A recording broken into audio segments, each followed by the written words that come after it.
Behind me is our home for the next 10 days. It's a 15-foot U-Haul. We're turning it into an off-grid, budget-friendly camper. Is it gonna be comfortable? Maybe. Is it gonna be epic? Absolutely. Find out how we turn this into our Alaskan adventure machine coming up next.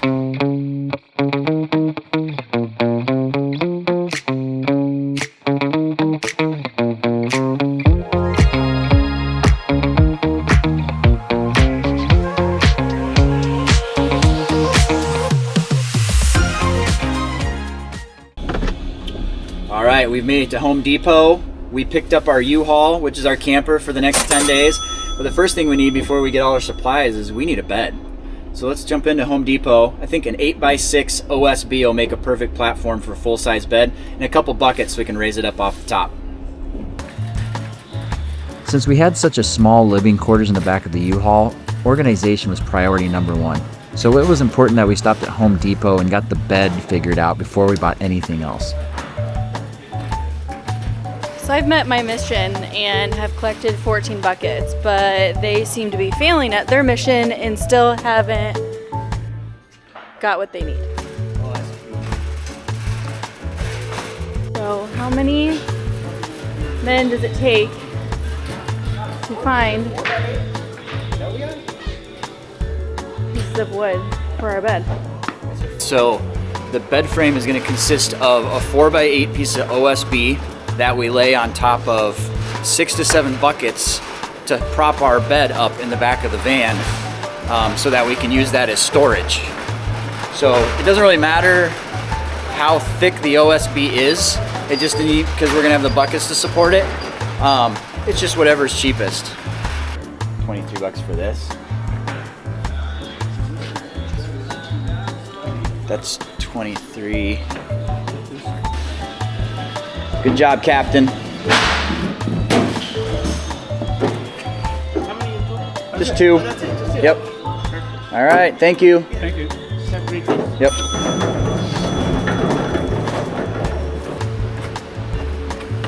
All right, step number 1, set up the bed.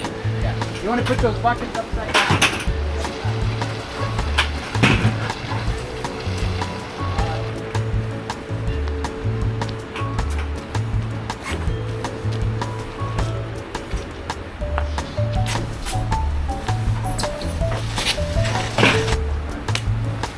Next stop, Walmart. All right, we're off. Head east. We're heading east.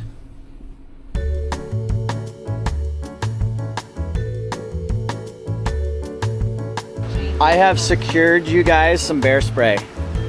I have procured you guys some bear spray through some contacts I don't want to talk about. We gotta switch vans. Why? This has our name on it, this has your name on it. Okay, we'll switch at Walmart. We're almost to Walmart. Next stop, Walmart. We gotta go around the side.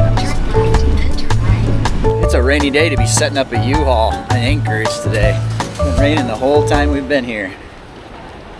This is where the budget build really comes together. What we are grabbing here are the essentials: food, camp supplies, bedding, coolers, and anything we couldn't pack from home in our checked bags. To save money, we bring our own eating utensils, we bring our own cups and mugs, inflatable camp mats, and most of our fishing and hiking equipment. This quick stop fills in the gap so our U-Haul stays simple, efficient, and ready for any adventure. Okay, we need food, coolers, toilet paper, toiletries. This wheel's jacked up and I don't like it. We ran into this before, but it happened again even though our order said we had coolers. Walmart's chock just cleaned out of coolers. There's no coolers here, so we're gonna have to buy fish boxes to use them as coolers. That's the way it goes. Alright.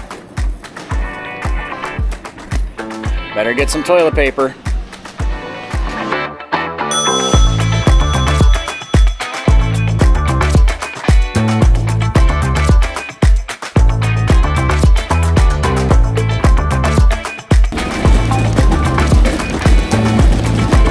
Still raining, and we really got to get this U-Haul set up. So let's do the U-Haul setup now.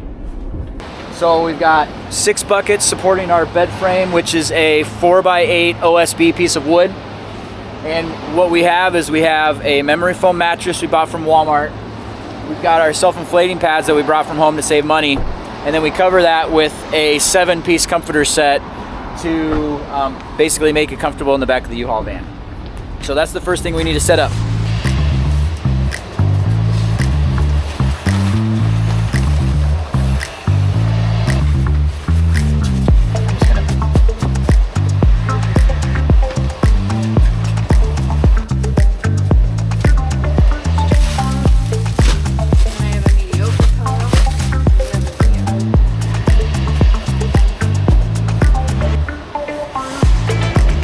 Just like that, the bed is made.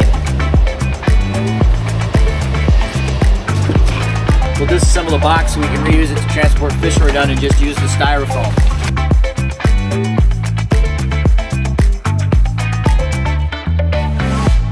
Okay, so we've got our bedding in.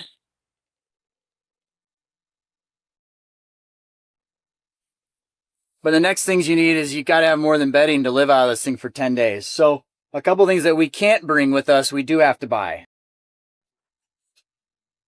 20,000 BTU propane cooker. You need that, obviously, because we want to cook some of these awesome salmon that we catch. We could have bought these, but we ran out of room. Cooking utensils. A saute pan so that we can cook up some Alfredo with some of our spot shrimp or whatever we want to buy at the processors we're on the road. Spaghetti, whatever we want to eat there.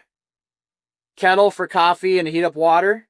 And then our plates, our silverware, and some of the lighter items we bring with us in our bags until we get to our 50-pound max on the airplane for our checked bag. The last thing that we have to do is we have lots of things. You're probably wondering, well, where do you put your bags? Where do you put your backpacks when you're traveling? Well, the key to that is, if you can tell here, there's a lot of little gaps and spots in this van right here. These little things, wood, a lot of spots. So what we do is we bring carabiners, and then we clip our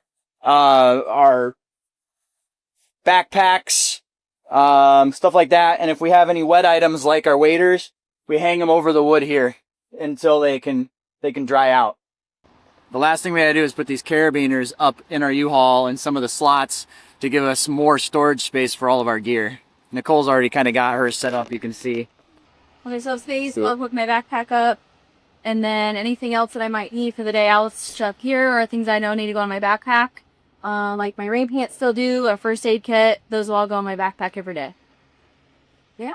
To make this trip even easier on the wallet, we did something called boondocking, which basically means camping without hookups. No water, no electric, no designated sites. It's just you, your vehicle, and finding a legal place to park. In Alaska, especially in the Kenai Peninsula, it's surprisingly friendly for this. Here's how we did it. When it comes to boondocking, the internet is your secret weapon. Sure, there are a lot of websites that list free spots, but honestly, the real intel is in the forums. Reddit, Facebook groups, TripAdvisor threads, RV forums. Those travelers do not hold back. If a spot is great, they'll hype it up. If it's terrible, they'll save you the headache. And on the Kenai Peninsula, you've got some absolute gems. Cabela's in Anchorage, easy overnighter. Fred Meyer in Soldotna, basically a van life headquarters. And if you're in a smaller setup like our U-Haul, you can even park right on the Homer Spit for up to 7 days. Yep, I said it, 7 days. Plus, Alaska's loaded with highway pullouts and dispersed camping areas that feel like you're parked inside a postcard. One of our favorites? It's a gravel bar on the way out to Exit Glacier in Seward. 0 crowds, and it's $1 million view.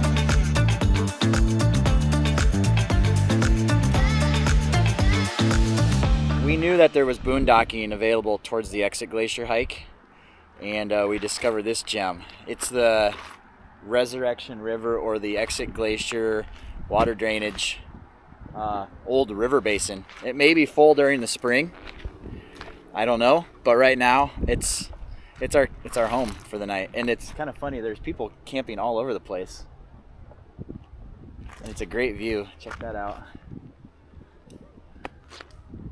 This one has somehow bypassed me. We've been here before, and we never found this spot to boondock. It's kind of hidden off a little pull off on the road. There's at least 20 vehicles in this large river basin area.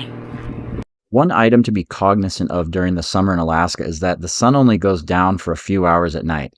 We ended up finding a creative solution to this that didn't cost anything extra. If you do use the U-Haul method to travel around like we do, make sure you save the advertisement for in the front of the windshield, because you will have to cover your windshields up with cardboard or paper sacks or something, because it's daylight pretty much the entire 24 hours. So that'll help from vehicles driving by, shining lights through the vehicle and lightening it up. Works really well.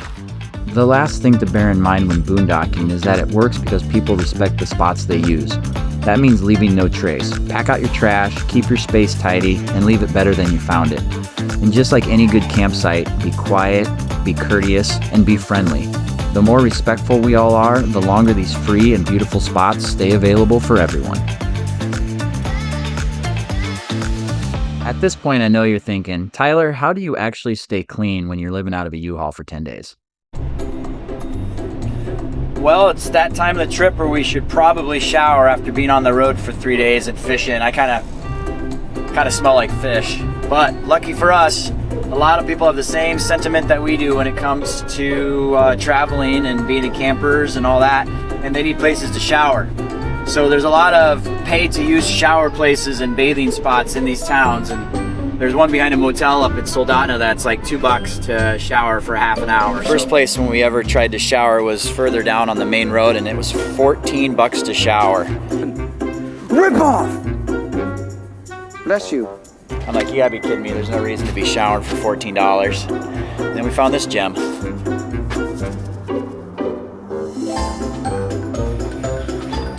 What? When you need a real shower, most towns have you covered. Laundromats and campgrounds usually offer the easiest and quickest cheap hot shower, but places like Seward even have public ones right in town. If you're in a pinch, we always have disposable wet wipes as well. I feel fresh. Do you feel fresh? Super fresh from Super fresh from my head to my toes. So a quick reality check. Living out of a U-Haul means you've got to be smart about bathrooms.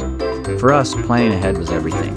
We stayed in places like Fred Meyer where we were already inside for groceries and supplies, so using the restrooms never felt like we were just freeloading. Most towns and trailheads have porta potties or public restrooms, so as long as you think a step ahead, you're usually covered. But for those rare moments where nature hits faster than a map, having a bottle in a van is a lifesaver. And for the ladies, a Go Girl or similar device has saved the day more than once. It's all a part of the adventure.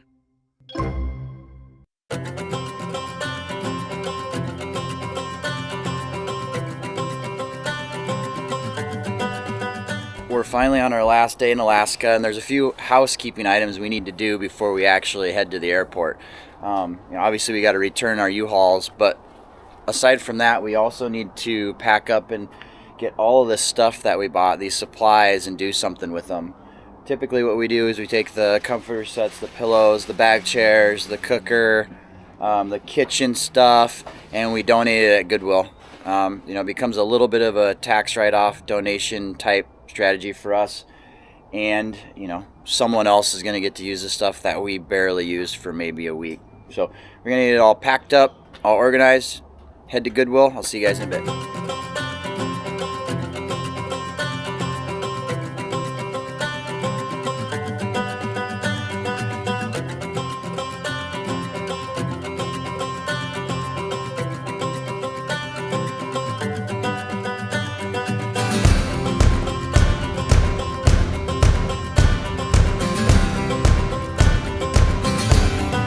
The last thing is we need to go return these U-Hauls to U-Haul. Turn right toward King Street. Turn right towards King Street. We just dropped off our U-Haul vans at the U-Haul store, if that's even what you call it. If you have any other questions on how we did this on a shoestring budget, please comment down below.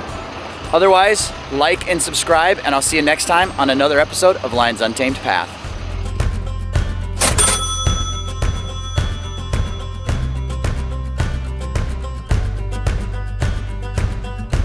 Thanks for watching, and make sure you stick around for future episodes because the Alaska adventure is just getting started.